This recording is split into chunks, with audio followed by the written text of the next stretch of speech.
Hey, what's going on, everybody? This is the Political Brown Kid here. And today I want to talk about something that I never thought that I would be able to experience firsthand and empathize with, but unfortunately I have been able to. And that is depression. And just, overall, your mind state and, the health of that. Um, I want to just kind of talk about this subject just to kind of bring awareness to it because I'll give full disclosure. It is something that I am currently struggling with myself right now. I won't go into the background of why I'm struggling with it and so forth. Maybe I will. Maybe I'll give a spoiler alert as I start talking and freestyling here.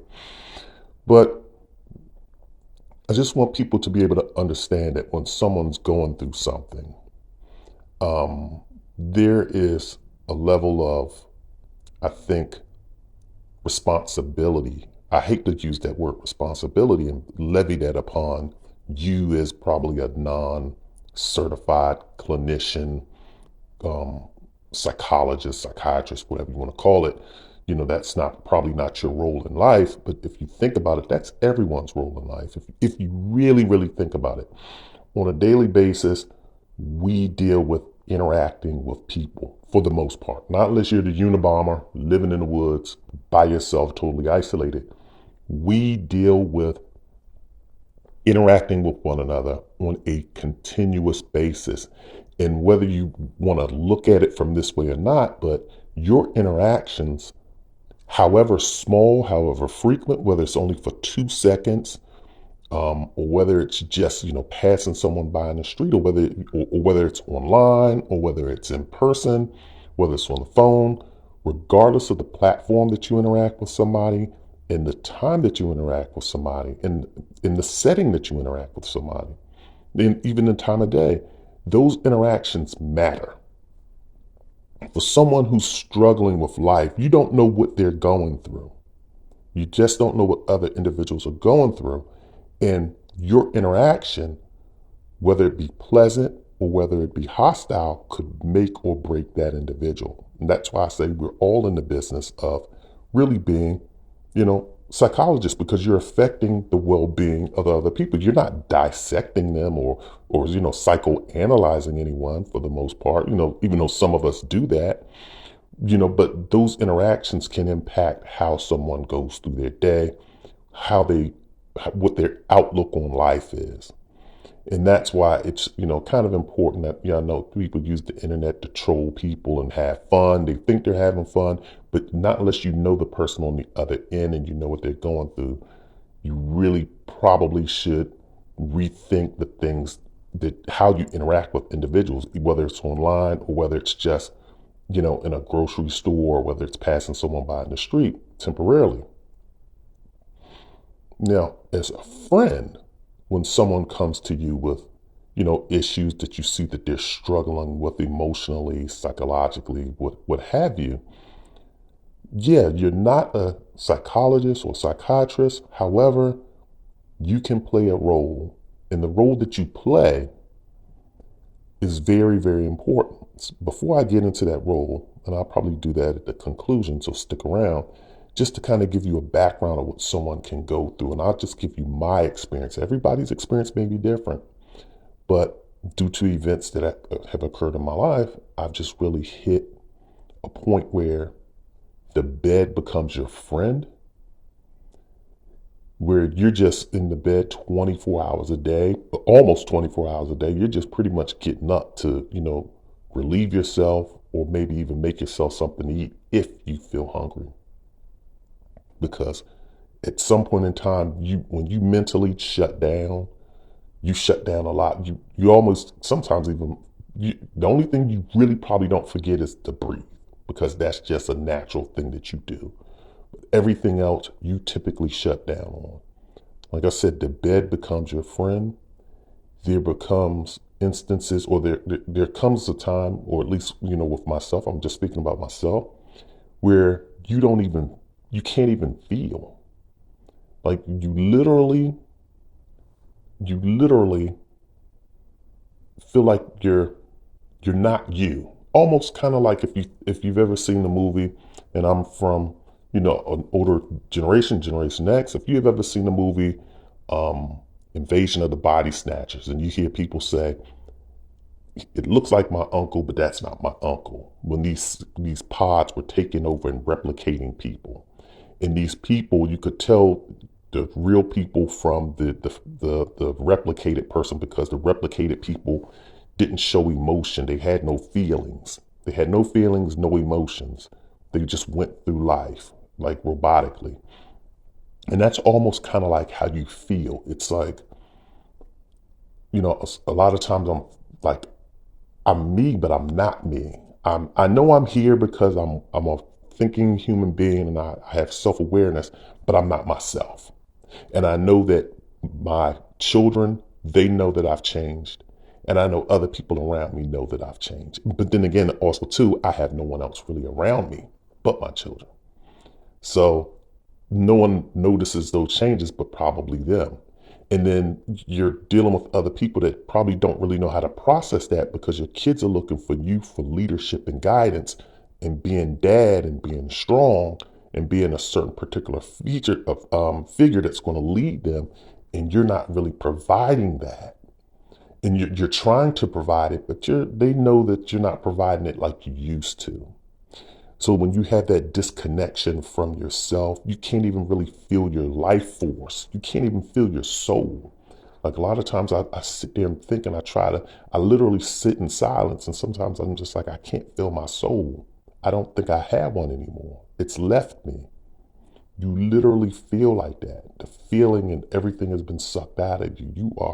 You don't even recognize yourself.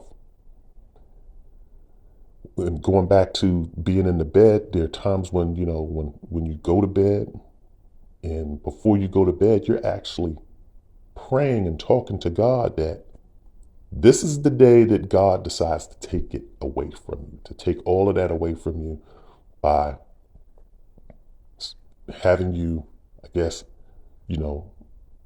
transition into the next realm, if I can use that term, hopefully on the internet, without getting canceled or having a post taken down or flagged or whatever you want to call it. But those are the days when you literally, almost on a constant basis, talk to God and you pretty much beg Him to have you transition. And then when you wake up in the morning, and by the way, too, even if like you're getting like 1 or 2 hours of sleep a night, if you're getting 1 or 2 hours of sleep and then you're waking up, your mind is racing. As you're trying to sleep, your mind is up. And then you look at the clock and you say, wow, I've only been asleep for an hour and a half or 2 hours. That's it.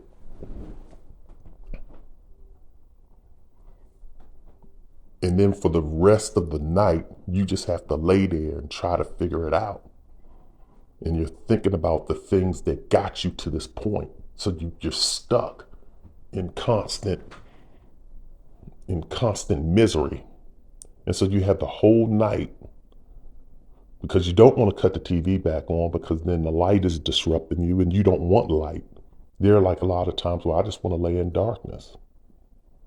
And as I said, you're laying in the middle of the night, just thinking. And then when the sun comes up, as you see the sun coming through the blinds or through the hallways, you start to think, dang, it's daytime. Why am I still here? Why? You literally, there have been times even when I've slept and I've actually woken up, I'm like, why did I wake up? Why did I wake up? It was so peaceful. Like when I was asleep, and I'm pretty sure we dream every night. That's what they say. But when you're asleep, you don't even have self-aware. You're just gone. You're gone in your sleep. And then when you wake up, it's like, why did I wake up? And then you're laying in the bed still in the fetal position. And you're like, this feels great. I'm laying here almost lifeless, and this feels peaceful. It's quiet. It's relatively dark, because you've got the covers over your face, the pillows over your face. You're just blocking out any sun that's coming in, and you're like, this is peaceful. Why can't I be like in peace like this forever. And that's the way you start thinking. And then you start thinking about, I'm going to use the term, voluntarily raping yourself. You know, because God's not going to do it. So then you start thinking about it. But then you start thinking about ways to do it that's, maybe convenient for yourself. You start thinking about, I don't want to go like that, don't want to go like that. And then those thoughts become continuous, almost like every hour the thought pops into your head. It is a struggle. And I think probably one of the worst parts about it for me was, the friends that you thought you had, they don't want to hear that. People do not want to hear despair and negativity. Not unless they like to talk to other people about it, but they don't want to hear it. They may want to hear it one day for maybe 15, 20 minutes or 30 minutes, especially if there's drama. If there's a story behind it, like if there's a Real Housewives of Atlanta type of story behind how you got to where you are, they want to hear the story. Oh, that person did what to you? Oh, wow. They want to hear the gossip. But then when you start talking about how you feel and where you are and that you're residing in this dark place, they don't really want to hear that. And that's when they'll listen to it maybe once time, maybe twice. And I've actually had a female friend, after I've spent years of listening to her problems, years of listening to her problems, call me up. And that's the other thing too. You realize that people are just in your life to use you. They'll call you when they want an ear so that they can vent. And then when you want to vent, I got the, get over it. And, she kind of went off on me one day. And it was just kind of like, wow. And then it makes you realize even more that you have nothing in your life. And so then it just validates the reasons why you want to leave. It becomes, see, this is how people treat me. This is how I get treated. Why do I still have to continually stay here? And I think, like I said, a lot of the things that kept me here were the kids, because I thought about what I would do with them. I literally called up someone just to kind of let them know, that I was preparing to check out. And I sat down, thanks to the Jizza from the Wu-Tang Clan, when he had that, on Liquid Swords, he had a song called Basic Instructions Before Leaving Earth. And I kind of wrote out my basic instructions. So I had and I still have it. I've always had the document, but I never filled it out to completion because I always had, you have your will, you have your other stuff, but I just made sure, but that document, the basic instructions that I had, I never really filled it out. And basically, if you don't, the way I treated my basic instructions it was like, okay, it's a complement to a will. It's a complementary document to a will. And basically, because your will is going to have to go through probate, but this other document that I create, and this is just for people's self-edification, not for you to think about, deleting yourself, as people like to say, not think about voluntarily raping yourself, but just anyone, if you have anything of value in your life, or even just for your life period, I think everyone should have one of those documents. And what it does, it's basically, like I said, your will is going to handle and go through probate, which is kind of the legal process of saying who gets what, your wills and your trusts and your payables on death and your beneficiary forms and so forth like that. But your basic instructions kind of says, this is how I want to be handled. If I'm incapacitated, this is what I would like to see kind of happen. Or should I, if I do transition, refer to this document. I want to be, buried or cremated or what my funeral is going to be like. That's what that kind of document is. This is the time frame that I should be, that it should occur within. And then also, I just had instructions in there on like, okay, these are the assets that I left to these people. This is what I would, specifically for your kids. What I would like for them to do is I would like for you to hold on to these particular stocks, bonds, mutual funds, or buy, these index, this Fortune 500 index fund or these REITs. look out for this company. If this stock or that stock should ever, because I'm transitioning my stocks and my securities, I was letting them know, put them in your, transfer them to their personal accounts, but hold on to them. And if the stock should do this, that, or the third, sell it and do this or buy more. So I had pretty much outlined all of that in this document, what type of service I wanted and so forth. So it kind of outlines certain things like that, how you want people to go forth after you're gone. I know I gave you a long story about that, but I filled that document out to completion. Even had a section in there that I put into the document where it had a checklist like, okay, if I'm gone, call the landlord, terminate the contract, let them know, or, let them know that, I'm gone and contract terminate. Contact utilities, contact, cable companies, contact all of these different people, shut everything down. Like I had literally a checklist, and I still had it, telling people what to do. Here are my passwords. Here's everything. You can get into everything. You can do everything, shut everything down, and move forward. So I was trying to because you want to make things as easy on your children or on, the people that you're going to impact as much as possible. So that's why I had that laid out. I know that's a long story and I digressed a little bit from the main topic, but I got all of that in order and I called one person, and then I got a few phone calls and people still check in on me, but I then again, as you have those thoughts of voluntarily exiting, you spend a lot of time crying, because once you start thinking about the finality, because that's final. If you take those moves, that is final. You're gone. And then I was starting to think about the impact that it would have on my kids. And then you're struggling with that. You're struggling with saying, I don't want to be here where I am anymore. I want to hopefully start over. But at the same time, I don't want to go because I'm going to miss so many things. There's certain people depending on you.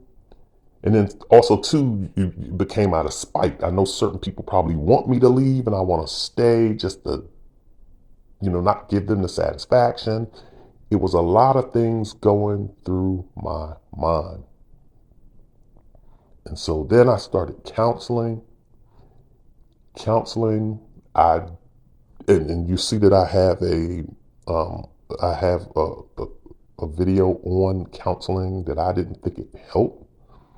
Because, like I said, when you see a psychologist, they don't provide you with medication. So they couldn't help me with me only being able to sleep an hour at night. He can't do anything for me. I had to go back to my primary care. And my primary care didn't really want to issue you they gave you 30 days or 15 days worth of stuff to help you with that. And even those aren't even helping. Those don't even help me sleep. I guess my body has developed a tolerance for them. I was popping melatonin pills like crazy. I had to take 10 of them at a time and I still wasn't sleeping. It is just something when you cannot sleep and you have that particular type of anxiety. So again, I was seeing a psychologist. He's rooted in faith and Christianity.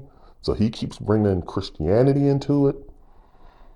And he keeps saying, well, you have to look at the positive things. This is one thing that kind of got me. Like I said, that really made me, and I think I mentioned this in my psychology, when I did the piece on psychology.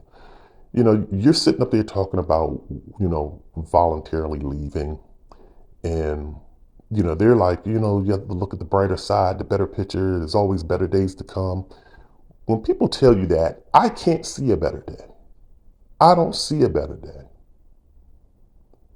And for you to try to just say that, I need to see that there are better days coming. I need to see it.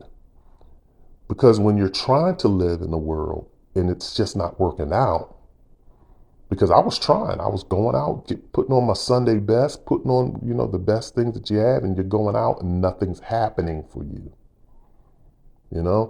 And when you're living like that, it got to the point where when the sun started going down, that's when I got really depressed, because then you're just alone. You're sitting in a house alone, no one to talk to, alone. And so from those hours of like when the sun goes down, now, we're approaching summertime. When the sun goes down 7 o'clock, you're just sitting there. And then that's when it really starts hitting you between those hours. And now that it's getting warm, I'm getting depressed too, because now it's like, okay, well, I don't have anyone to hang out with. I'm here. I'm just, so what good is the summer weather? Because I'm still by myself. So, now it's just mad because I lived in a place, again, I'm going to go back to it. When you live in that dark place, like the rainy days, snowy days was beautiful to me, because then it's like everybody's inside. If I have to be confined to this house, and if I have no life, and if I'm miserable, everyone should be miserable. So hopefully it rains and just doesn't stop. It rains every day. And that's the way you think, or at least I was thinking. I hope it snows every day. And you just have those particular type of thoughts, where you just want no one to be able to go anywhere. You want everything locked down, everything miserable, gloomy all day long. And so now with the summertime coming around, it's just kind of like, wow, what good is beautiful weather if I'm just going to be by myself? And you start thinking about that. But getting back to him, it was like, show me a better day. He's sitting up there saying better days to come. When you are in a dark place, you don't see those better days. You need to see them. People say time heals all wounds. Time does not heal all wounds. People heal wounds. People coming into your life doing good for you. People coming into your life showing you that you are loved, that you are valuable, that you matter to them, and that they're providing you with companionship, love, entertainment, things of that nature, because those were the things that were keeping me going. I had one friend that I met through another female. We were all just friends, but we all going through a similar situation. And she's the only person, because she knew what I was going through, she's the only one who called me to tell me that I matter. And she does it to this day. Calls me. She makes sure that I'm staying here. She says, I'm concerned about you. And it's just her conversation, having someone to talk to at night when you're in the house by yourself, having someone to talk to. Those are the things that matter. Time does not heal all wounds. It's people, experiences in life. But I keep digressing from the psychologist. So he keeps saying about this, there's going to be better days, better days. So I said to him, well, what do you tell a parent that has lost a child? I said, what do you say to them about better days? And he said, well, I'm rooted in faith. My faith drives me. So I would tell them that their child is in a better place. They're in a better place. It's much better than this world. So I said, well, how can you say that to me, knowing that I'm thinking about voluntarily leaving this place? Now you're telling me that there's a better place. So isn't that more incentive for me to leave? Like, why would you want me to stay here if you're telling me that there's another place that's better than here? Well, and then he starts stumbling and he can't give me an answer. And so this is why I said, well, this guy can't help me. So I tried to see a psychiatrist, and I went through this. I'm not even going to mention the online doctor platform, but I'm pretty sure you all know who it is. It's the biggest. I think believe it is the biggest, if not one of the biggest online doctor platforms there are out here. And it's who my health insurance contracts through for mental wellness. And I try to see a psychiatrist twice so that I can get the medications that I think I need.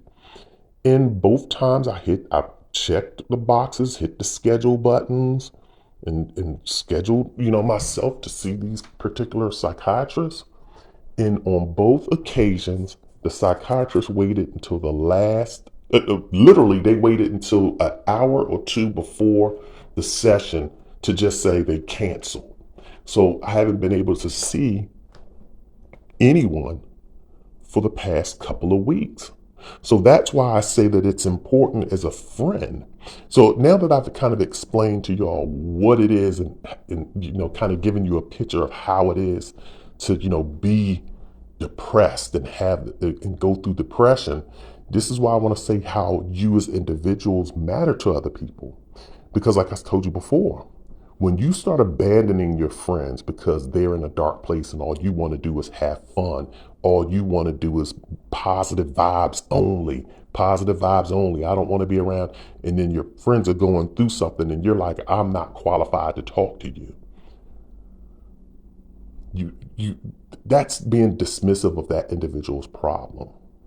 When you start and when you want to get on the phone and when you try to avoid these individuals because they're only want to give you negativity and you just want to have fun and be positive, you're doing more harm to that individual. When you just want to start ranting against that individual and saying, just pull it together, get it together, don't worry about it, man, you need to get it together and just push through life. That's life and you need to push through it. Don't you think that person already knows that? Everybody knows that life isn't fair, that life is life. But when you're going through something, you want someone to help lift you up. You want someone to listen. And a psychologist is only going to listen to you for 59 minutes once a week, if that. You want to be able to have someone call you and let you know, like I told you, like the person does with me. They call me to say, hey, yeah, I'm just calling to talk to you, what's going on? And they talk to you like a regular person. But then there comes a time when they're like, okay, so what do you want to talk about? You good? You want to vent? And they let you have that floor space and they listen, they actively listen. And not only do they actively listen, they tell you the truth. Yeah, the situation's messed up. Maybe, but what are you thinking about? Like I can empathize with you. I understand what you're going through. I can empathize with you. But let's talk about it. Maybe you can try this. Maybe you can try that. And if you're not ready for that, then, but they're still there for you and trying to push you along and also try to drag these people into your network. You know, that's one thing I'll say with me is that, when you have a particular life situation as being an older adult, you lose those contacts with your friends. And I will advise people to not do that, particularly males. Women maintain those social bonds through their ages. Men tend to isolate. And then once you lose the main person in your life, your other half, then you have no one. And it's hard to rebuild friendships at the age of 50 and 40 and 60 years of age. It's hard to meet and make new friends. Everyone's settled into their life. So you have to maintain friendships. And that's very important. So for those people, when you hear people venting, you have to draw them in, help draw them into your circle, draw them into a network and introduce them to other people and try to reintroduce them back to life, because time is not going to heal those wounds. It's going to take other individuals. It's going to take the people that they know, which are you, all of you people listening now. You're not trained psychologists. You're not trained psychiatrists. You're not spiritual leaders of a church or anything, but you're a human being who knows this individual better probably than anyone else. And you're probably all that they have in life. So that's just what I wanted to talk about today in regards to depression and just well-being. And again, too, I'm not trying to say, again, if you listen to my post on psychologists, I do kind of look at them in a not favorable light. However, I will say that they're necessary because some people don't have anyone and have at least someone to talk to, even if they're there to lend an ear. Maybe that's enough.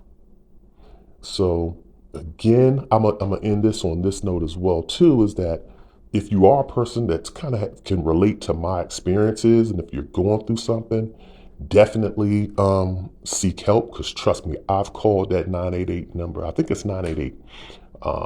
That's a hotline. Call that number just to be able to talk to someone. Call someone. Think about your life. Try to reach out to other people, because again, like I said, it's a fight for me every day.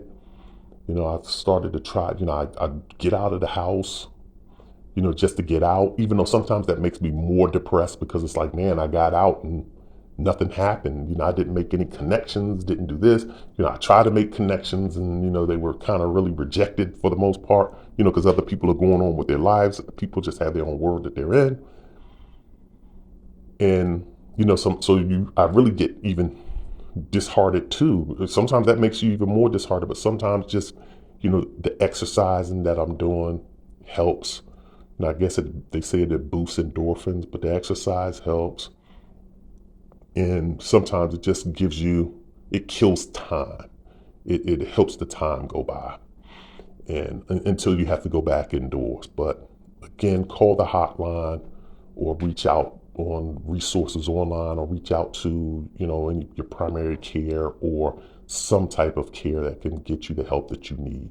And for other individuals, please, kind of be aware of other people's problems and do not dismiss them or take them lightly. So once again, this is the Political Brown Kid. If you like this, hit the like and subscribe, and hopefully share this video with everyone that you know, and also leave comments if you have some. But take care, be well.